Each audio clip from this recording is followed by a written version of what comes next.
Boy Golden is a real character, in more ways than one. First and foremost, he's the musical alter ego of Winnipeg singer-songwriter Liam Duncan, formerly of the band The Middle Coast. But Boy Golden is more than just his new stage name. He's an extension of Duncan's personality that has expanded into something of a full-bodied entity on his own. And he's who I'm talking to today on Tinnitist TV. Somewhere between a preacher, a teacher, and a self-help guru, Boy Golden is the founder, leader, minister, and principal songwriter of his own Church of Better Daze, a weed-centric collective that espouses Duncan's philosophies on life, work, spirituality, common goals, and collaboration, all delivered through a haze of cannabis smoke with a plate of KD and lunch meat on the side. You can hear all of it in Boy Golden's recent debut album, the fittingly titled Church of Better Daze, a breezy roots pop disc that worships at the altar of fellow mellow artists like JJ Cale. But don't think for a second that Duncan is just some lazy doper. After all, he's already hard at work on his next album, and while holed up in a cabin writing and recording, he took a break to talk to me about his relationship with Boy Golden, the Trojan horses hidden in his music, and how to stay crispy. Enjoy. Well, first of all, thanks for doing this today. Nice to talk to you. Thanks for having me. I love to chat, so this is great. Good. So let's start with I guess the basic question: who is Boy Golden, and where does he come from? Yeah, Boy Golden, comes from my brain. It's really Boy Golden is really all my favorite parts of myself that I get to put on stage and like make into a bit of a character. So Boy Golden is kind of a dope smoking, songwriting, rambling, van driving, musician guy, artist guy who has I started my own church. I have people who join my congregation and come to my sermons, which are my live concerts, and my band has a lot of fun with it too. So, oh, I bet it. I mean, it's a great concept. Where did it all originate? How did this whole sort of thing come to be? Well, I've been making music for a long time under a few different bands and different names and stuff. Yeah. But eventually I kind of just I got a little bit burnt out by it. And so I took about 1.5 years off of trying, Mm-hmm. But I can't help myself. I was still writing all the time, and I had a little studio 3 or 4 times a week. I had access to it. And every time I had access to it, I would go in there and try and make a new song. And while I was doing that, this character sort of emerged where I started to, I would usually I would go in pretty early, like 9:30 in the morning. And I would get a bit stoned before I went in, and then just start to make whatever I felt like making. And then slowly this sort of character that I was writing from emerged. And it just is a combination of a lot of different things that I love. Like I love Westerns, and I like outlaw characters and things like that. And so then the character sort of emerged from that. But it seems that you really sort of embraced it, obviously, because I mean, you've got a whole look and everything. This is a full package that you've obviously put a lot of thought into. Does Boy Golden have like a backstory and a whole history that you've devised? Not really. Boy Golden sort of came out fully formed for me, because honestly, all the clothes I wear on stage and everything, that's just my personal taste. I love wearing old, cool clothes from the 70s. And I mean, even in my day-to-day life, I haven't bought new clothes in over 3 years. I just thrift everything. And so it's sort of just that's kind of what I mean. It's just an extension of the way I'm already living my life. It just allows me to shed a bit of natural human insecurities and stuff like that. When I'm on stage as Boy Golden, it's just rock and roll and country. Well, all right, because I wanted to, and perhaps you've heard this old Oscar Wilde quote, which is, "Give a man a mask and he will tell you the truth." Yeah. And how does that relate to what you're doing? Yeah, I mean, put put me on stage in character as Boy Golden, and I am so much more comfortable, and I have so much more fun, and I think the crowd does too, and we all take it a little less seriously. And because of that, the music is better. It's pretty fascinating. And so I haven't even got the chance to do that many shows Sure. because I only started this project in like February of 2020. So as we know, there Yeah. haven't been very many shows since then. So, but every time I do, it's always like it just gets more and more comfortable and more fun. And then even on the internet and stuff like that, my forward facing presence is a lot easier for me to deal with if I can sort of get into character and do it. But also, I'm recording a bunch of new music right now. I'm at a cabin and I'm just recording a bunch of stuff. Uh, And getting into character also helps me sing properly and not mimic other people's voices, which is something I'm very bad for doing. And so when I'm singing a song that I've written and I'm producing or whatever, I sort of can get into this zone. And then once I'm in Boy Golden character, all of a sudden the takes are a lot better. It's interesting. It's strange, but That is a fascinating concept because obviously you spent years making music as yourself and coming at it from that direction. And now this has got to be a really kind of interesting adjustment to sort of approach it from another direction in terms of letting everything out this door instead of that door. totally. I mean, it's really this character and this whole project for me is supposed to be fun. Like I hate being stressed out. Just as like a life principle, I do not like getting stressed. It is annoying and I don't think it helps. I think it's pretty unhealthy and I'm Uh-huh. already, I already smoke, so it's like I should keep my unhealthy vices to a minimum. Uh-huh. So really like the whole project for me is just about doing what feels good, and that's what a lot of the music is about too. It's about doing what feels good Yeah. and you know relaxing a bit into the role. Are you able to, how is writing in character different from writing as yourself? I mean, I know it's a real blurry line. Yeah, I don't, when I was writing this record, I was writing in character a bit more, but I would say that now I let those lines just fully blur. It doesn't really matter to me. Like I kind of feel like now almost any song that I write can be a Boy Golden song as long as I get into character when I'm doing it, or I just produce it the right way. You know what I mean? It's like it's all my brain, so I don't know why I need to make the distinction. For a while, I thought I had to make a distinction, but I don't think I do. Okay. Are Yeah. is Boy Golden a nice guy to be around? I mean, do your friends and your bandmates ever go, no, no, we don't want him right now. Thank you. Yeah, I think people I think people like it. It's like I'm pretty fun at parties. I like to party. I like to go to festivals and party and hang out all night. And so Boy Golden is kind of that guy. And I like being him, but then also in my day-to-day life, I'm not really that guy. Like literally, I'm at this cabin alone for a week, just it's pretty chill, very chill. Not really talking to a lot of people. But then I am pretty extroverted actually. And so when I'm in Boy Golden character or on stage or like at festivals or at an event or whatever like that, it's pretty fun. And I think everyone has a good time. And like the band gets like we get pretty rowdy on stage and stuff. It's really fun. So what is the concept behind the Church of Better Days? What's the philosophy? What are you preaching? Ah, yes. It's important to talk about. Um, well, it's kind of a long story, but that's what we're here for, right? You got time, Okay. as much as you All need. right.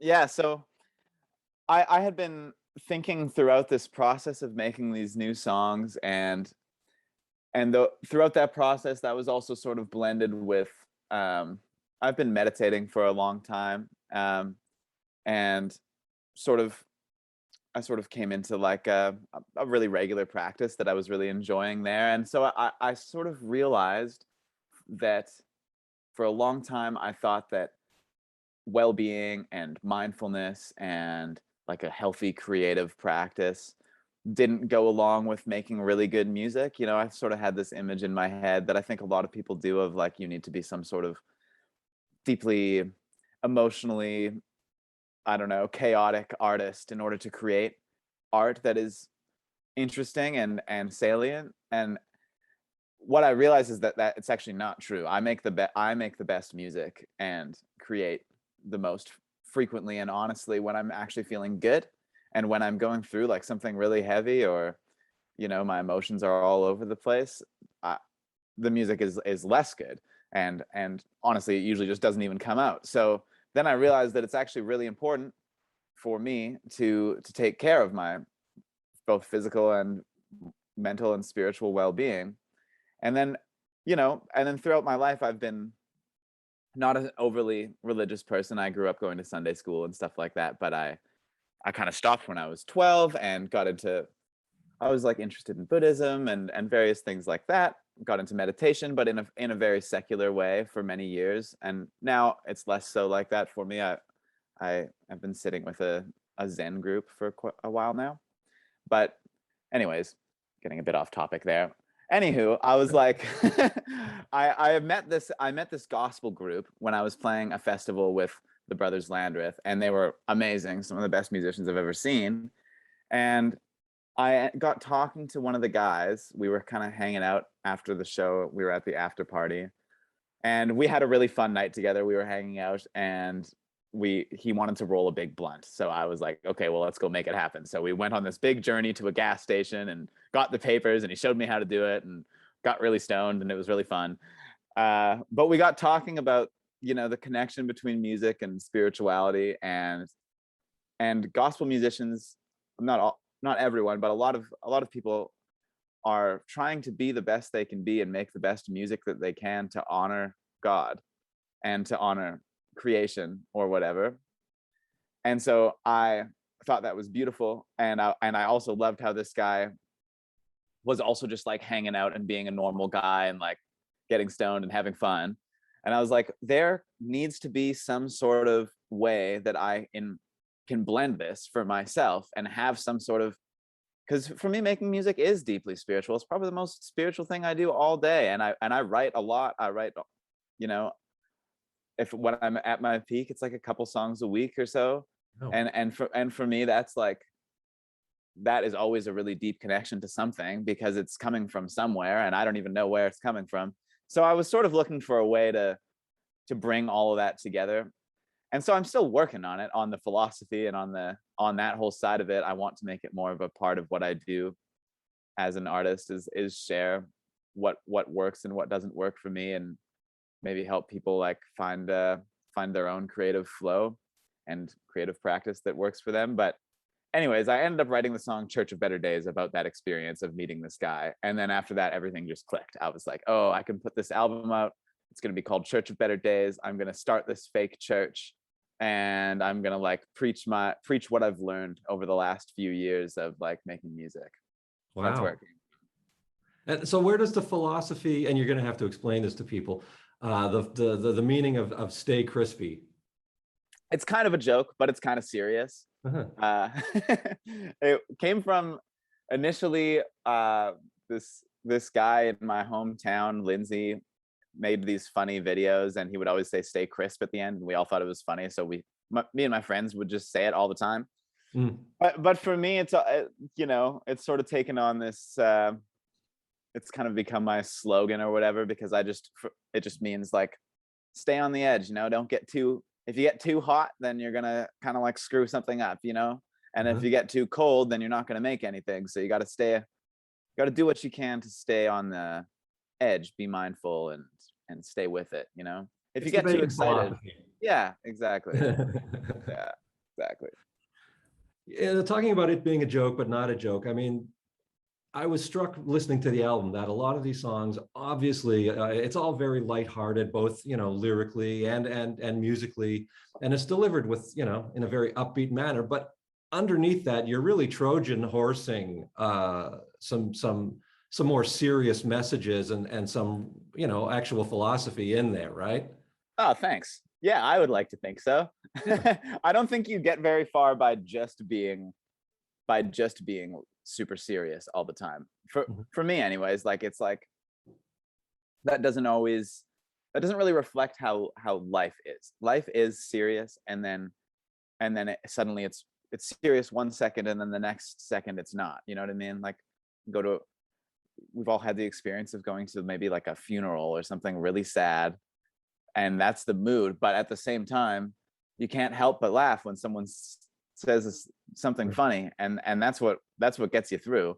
And in my songs, I like to try and often like sandwich those ideas together. Like I have a song that I've been thinking about where in the first verse I talk about a friend that was going through a really hard time, in the second verse I talk about a relationship that didn't work out, and then in the third verse I talk about hanging out with a friend and they had a dream and they heard a song in their dream and then they can't remember the song. And I like to put all those things together because that's life, you know. No, that's great. I mean, I Yeah, just love the fact that a song like Katie and Lunchmeat is really just is a very subtle commentary on consumerism and capitalism and the absolutely. options you have in life, as opposed to just being an ode to cheap food. I mean, totally. It's very funny that people the song is not about craft dinner or lunch meat, right? Oh, The song is about me having the best time of my life when I was the most broke, because I just realized I could do what I wanted all day as long as I ate cheap and enjoyed my life. yeah. Well, and that's the true measure of success to some degree, right? Is having enough money to pay your bills and free yourself from doing things you don't want to do, you know? Exactly. My goal, I don't like to make big grand goals, but my goal is just to do this another year. Every year since I've been like 20 years old, my goal has just been like, yeah, I would just like to do this another year. And it always gets a little better. Sometimes it gets a little bit worse just for a little while, Oh, but it usually gets a little bit better, right? And yeah, so I like to set really achievable goals for myself. so far it's working. I also love the fact that sonically this album really worships at the Church of JJ Cale. So Amen. tell me about that, because I mean it really is a very consistent album sonically, you know. Yeah, cool. I'm glad you think so. You know, I was worried that it wouldn't be because there's some genre bending or whatever on the album, you know, Mhm. but I did keep those production elements the same. I never used real drums. I just used a couple different drum machines, which was inspired by JJ Cale. But I love Cale records. Like I grew up listening to them. They're some of my dad's and my mom's favorite music, so I listened to them a lot. But then the older I got and the more I got interested in JJ, the more I loved his whole philosophy on life, but also like the more I just found that the records were so interesting. Like song to song, the vocal treatment will be totally different. Like in one song it'll be super up front, in another song it'll be pushed way back. You can tell he's using whatever mic he had lying around. Mhm. And then sometimes there's a band on the song, sometimes it's mostly him and a couple of friends, and they're using a drum machine. And that sort of inspired me because I can play a lot of instruments, but I cannot play the drums. And so recording my own music was really frustrating because I was like, I need to get a drummer over here and work with their schedule and like record drums. And I love recording drums, but it's annoying because you need to like have Yeah. a space where you can be loud in. So I ended up my friend Roman actually we were trying to put some drums on the songs, and then he was like, man, this sounds way worse than just your demo with the drum machine. And I was like, whoa, you're right. And then I just stuck to it. And yeah, that's how it sort of came about. It doesn't, you don't notice it, like you never go, oh, this song needs drums. Like it totally fits in perfectly. I Totally. mean, the other thing is that Wurlitzer piano seems to be your, I would say, almost say signature. Yeah. Yeah. Cool. I think of my signature instruments as that piano and this guitar. Uh-huh. Um, piano is my main instrument. And before I was doing Boy Golden, and I still do it now, I play in other people's bands playing keyboards. Yeah. But yeah, I love that Wurlitzer, despite the fact that it's always giving me so much trouble. Like I haven't played a gig with that thing where it hasn't screwed something up in years, probably. I'm always working on it. That's the joy. That's that. But yeah, that's part of the love, isn't it? I guess. We'll call it that. Yeah. And hey, thanks for putting that Tom T. Hall cover on there. I honestly hadn't heard that one before. Nice. How did that? Where did that come from? How did that slot in for you? Yeah, I'm a big country music fan, especially 60s and 70s country, mostly. And I love Tom T. Hall. He's one of my grandpa's favorites. And but like the reason that cover worked, I think I recorded a bunch of covers because I was like, it would be fun to put a cover on the album, but none of them sounded very good to me. And I think it's because I was always trying to re-record like my favorite recordings of all time. You know, like I tried to re-record Neil Young's Walk On, which I love that song and I love that recording. And then I heard my recording and I was like, this stinks. But it's a tall mountain to climb. For sure. But with that Tom Hall song, his recording is like pretty hokey and has a lot of like the Nashville country production from the 60s that is pretty whack. So I was like, I just did my own thing on it, and that worked out way better. Oh well, yeah, it definitely works. It fits, and again, it fits in. It was one of those things where I actually had to look it up, going, well, wait a minute, this, this isn't an original, So it flows right into the rest of the program.